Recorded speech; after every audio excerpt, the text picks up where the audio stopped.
ఆ భూమి ముమ్మాటికి హెచ్సియుకి చెందినదే. 400 ఎకరాలకు బదులు గోపనపల్లిలో భూమి ఇచ్చామని కాంగ్రెస్ ప్రభుత్వం విడుదల చేసిన ప్రకటనతో సెల్ఫ్ గోల్ వేసుకుంది. హెచ్సియులో 400 ఎకరాలకు ప్రత్యామ్నాయంగా ఆనాటి ప్రభుత్వం 2004లో గోపనపల్లిలో 397 ఎకరాలను కేటాయించిందని కాంగ్రెస్ ప్రభుత్వం ప్రకటించింది. ఆ 400 ఎకరాలు హెచ్సియుకి చెందినవి. కాకపోతే ప్రత్యామ్నాయ భూమి ఎందుకు కేటాయించిందనే అంశం చర్చనీయాంశంగా మారింది. ఆనాడు చంద్రబాబు ఒక ఫ్రాడ్ కంపెనీకి హెచ్సియు భూములు కేటాయించినప్పుడు విద్యార్థులు నిరసన తెలిపితే గోపనపల్లిలో 397 ఎకరాల ప్రత్యామ్నాయ భూమి కేటాయించారు.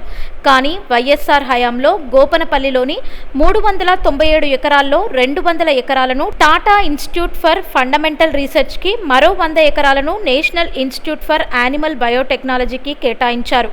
1974 నుండి 70 సంవత్సరాలు కాంగ్రెస్ ప్రభుత్వం ఉన్నా కూడా భూమిని హెచ్సియు పేరిట రిజిస్ట్రేషన్ చేయకపోవడమే రేవంత్ రెడ్డికి కలిసి వచ్చింది.